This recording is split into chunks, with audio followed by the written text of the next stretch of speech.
tell us what Daryl Morey said about the Lakers. He kind of dissed the organization and LeBron and everybody else. Did he?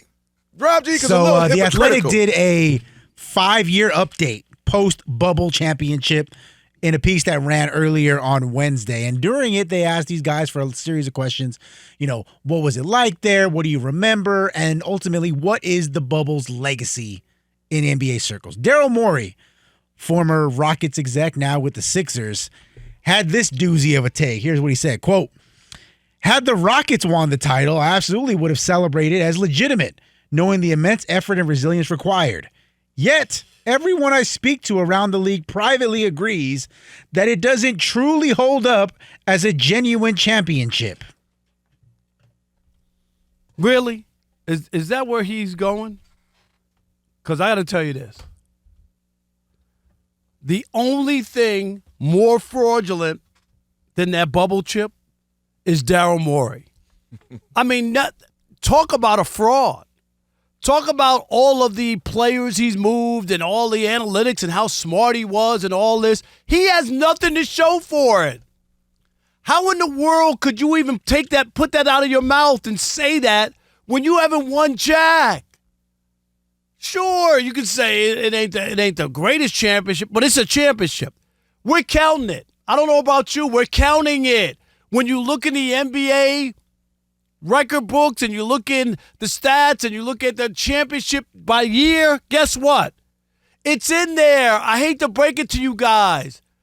There's nothing in any major sports with an asterisk. I know they bring that up. Oh, it's got an asterisk next to it. No! Nothing has an asterisk next to it. Zero. Nothing. It counts. They won. No matter what the circumstances were. The only thing worse is to hear from a loser, is a guy who hasn't won. Seriously. Keep your mouth shut. If Daryl Morey had won 3 championships in 3 different cities or whatever, talk all you want. He hadn't won jack. Why? Why would you bring this up? Why are you talking about it? And then he goes, well, if I won, I would say it was legit too. Of course you would. You know why? Because they would have handed you a trophy at the end. You would have got championship checks. You would have got championship rings. What is this? Trust the process. I say hush the process. That's what I'm saying. Daryl Morey, hush. First of all, the one thing I just said was, and you just mentioned, a hypocritical. He already said, oh, well, if I would have won, I would have counted that.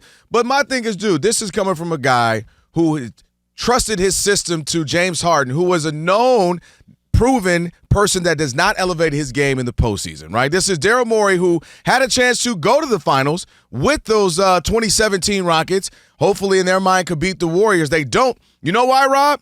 Because the process of shooting nothing but threes, 0 for 27, is what cost him that. This is the same guy that goes to another organization with the 76ers and brings James Harden and hitches wagon to Harden, who has not performed in the playoffs or in crunch time when it actually matters. This is the same guy that has proven to draft Ben Simmons doesn't work out, Markelle Fultz doesn't work out. Everywhere, all the systems and guys and processes hasn't counted for anything yet. So Daryl Morey is good if you want to start something and maybe win 50 games. I'll give you that. He can go get a James Harden. They can win. They can find a way to do nothing but layups and threes, and they'll win 50 games. But ultimately, when we're talking about championships, he is out of this conversation because he hasn't even sniffed a finals appearance, let alone actually win a championship. And a few things to remember about the bubble. And I get it.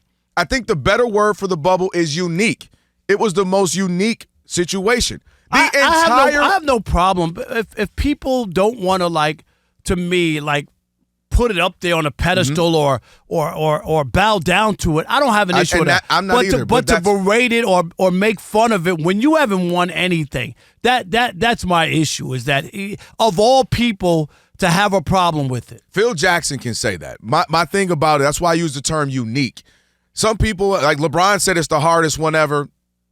I don't necessarily agree with that, but I do believe it was the most mentally challenging. I want to read a couple of things that folks were saying if we recall the bubble. This wasn't just the Lakers. This wasn't just LeBron. You got Paul George. I underestimated the mental health, honestly. I had anxiety, a little bit depression from being locked in there.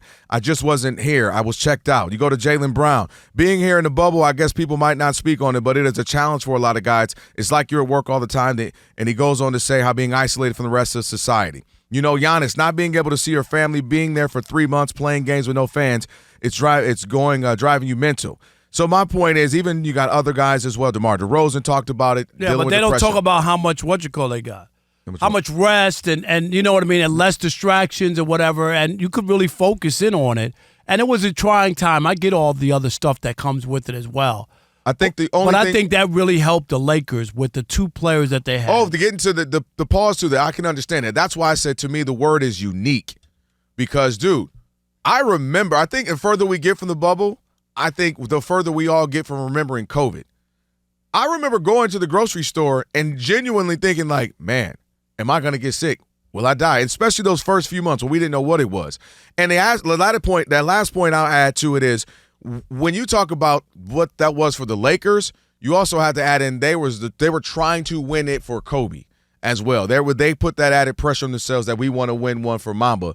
So they had that as well going. But that, I think, man, we as humans forget how scary and how real COVID was. That first go-round, that first 6 months to a year, we didn't know what it was. Most of us lost family members or friends.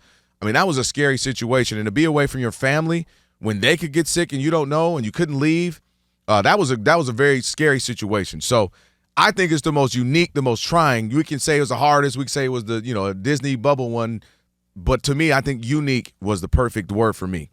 Daryl Morey saying that the bubble championship is not really legitimate.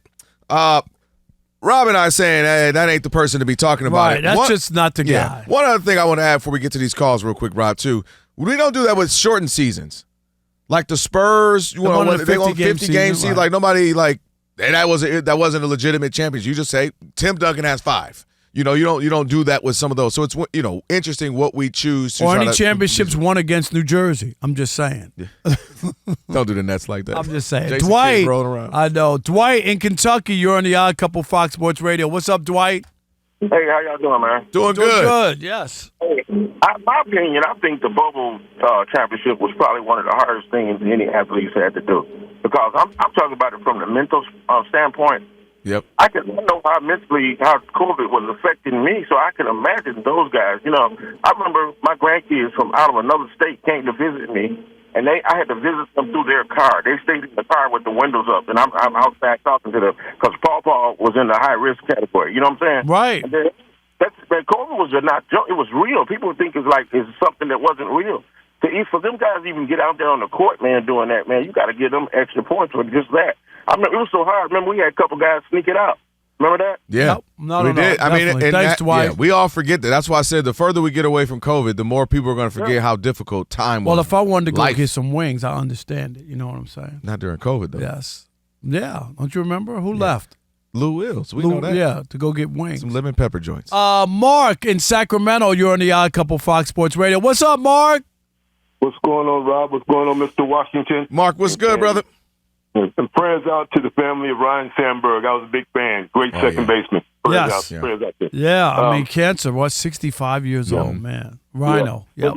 Hey, Rob, you might remember this, but I spelled out what happened. And I think Daryl Morey's crazy. Mentally it was. And this is what happened to this league. Remember, it started off with their prize rookie Zion Williamson and Klay Thompson. Those guys were hurt. They started the season that way. Then that Daryl Morey China stuff hit. Then David Stern passed away. 8 weeks later, Kobe Bryant passed away. Mm-hmm. Then COVID hit. Then we had George Floyd and we had civil unrest. Then they asked those guys to go down in the bubble, which none of them wanted to be in, and then they tried to finish that season. That was the hardest mental thing any league had went through for guys to have to go back and try to play. That was extremely tough. I think Daryl Morey is crazy to compare what those guys had to go through mentally. That whole year, that league was devastated by what was happening to it mentally. Look at all the stuff that happened to the NBA. I don't disagree with all that stuff. I think the one thing that was great, and thanks for the call, was just that, it was a chance to just focus on basketball because there really was nothing else going on. And once you've committed to it and once you were there, you know what I mean? You probably had the most what's the right word? I don't want to say relaxing, but do you know what I mean? Nobody ever gets that. It was a mental break from everything because you really weren't able to do anything. See, that's where I get what you're saying, but I don't agree. See, I when I went to Antarctica and I was on a ship for 2 days without any communication with anybody or anything, it was refreshing. It actually was, and I never felt better. And that's what I'm just talking about that. Sure, you want your family around. Sure, you want to be able to do other things, but it did give you a moment to stop in life, which we normally don't get. That's all I'm saying. I think it's hard when dudes are dads or their husbands or their mom is sick, but I can't be there. And the longer you went, the longer it went. So some people are in there 3 months because they went further and further down the postseason. And I can't imagine that. That's very, very difficult and a very unsettling. We didn't know what was going on with the world. President Trump said 2 weeks, we'll be all back.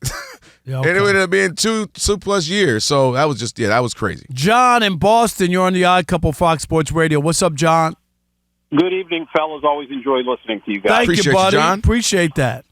Absolutely. Well, speaking of unique, I'm a 62-year-old white guy in Boston who's a huge LeBron fan. So yeah, that is very that unique. makes sense for that, right? Yeah, I'm like one of one That in is this funny. area.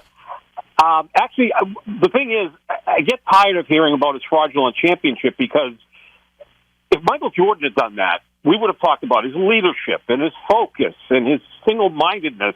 LeBron does it, and it's turned into something that's fraudulent. I mean, everyone talks about the neutral court that he was playing on. Well, the Lakers had the best record in the West. They would have had home court advantage throughout the playoffs. They didn't have that.